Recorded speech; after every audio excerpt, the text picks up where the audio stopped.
até que do alto sejais revestidos de poder.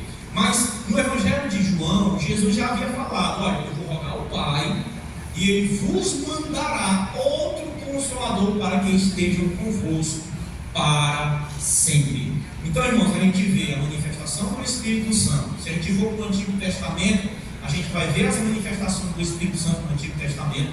A gente vai ver a manifestação do Espírito Santo nos 3 evangelhos sinóticos e também no Evangelho segundo João, e principalmente no livro de Atos dos Apóstolos. Como eu já falei, já ouvi um pregador dizendo que se fosse para mudar a epígrafe, o nome do livro de Atos, colocaria assim: Atos do Espírito Santo. A gente vai ver o Espírito Santo se manifestando no capítulo, Jesus fazendo a promessa, ratificando a promessa, no capítulo 1, verso 8, e também a gente vai ver o cumprimento dessa promessa no capítulo 2, e daí se segue a ação sobrenatural do Espírito Santo na vida dos discípulos. E se eu fosse você, dava glória a Deus, dando glória a Deus. E até hoje essa ação sobrenatural do Espírito Santo está sobre a vida da igreja, a vida daqueles que estão convertidos de verdade ao Senhor Jesus Cristo. O enchimento do Espírito Santo, experiência necessária. Olha para cá, foca em mim. Dá um zoom. O crente precisa, irmão, ter essa experiência. Todo cristão, o crente, quando ele aceita Jesus, ele tem a experiência quando ele aceitou Jesus no ato da conversão. Por quê? Porque ali já é uma obra do Espírito Santo.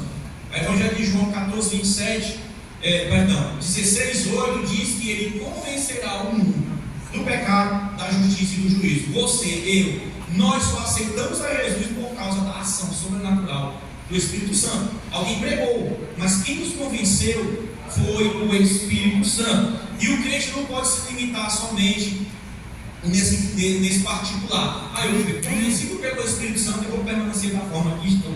Não. O crente, ele precisa, irmãos, ele precisa viver o enchimento, a experiência do enchimento do Espírito Santo. Vou ler novamente o segundo tópico do primeiro ponto: o enchimento do Espírito Santo como experiência necessária. Há uma necessidade do crente se revestir de poder. Por quê? Explique rápido as palavras, vamos lá para o terceiro.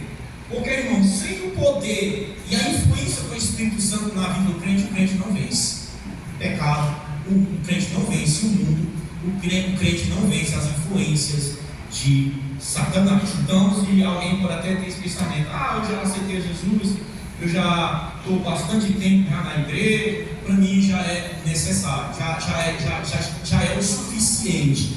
Não, meu irmão. Se alguém tem esse pensamento, mude esse pensamento e passe a partir de hoje buscar o revestimento do Espírito Santo.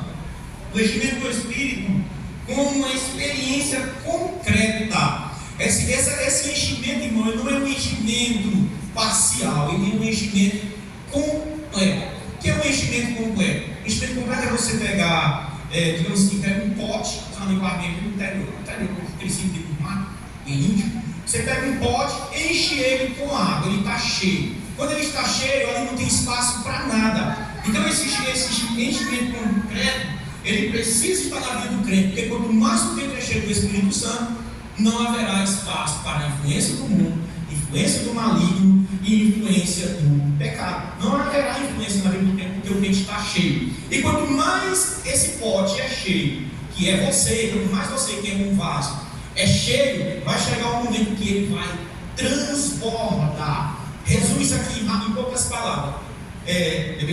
Ou seja, quando o crente está transbordando, a vida do Espírito Santo que foi gerada nele e está ativamente se movendo no interior dele, através do transbordar dele, irá alcançar outras vidas, porque o crente não vai se conter, ele não vai conseguir ficar calado, ele vai começar a falar das maravilhas do Deus vivo e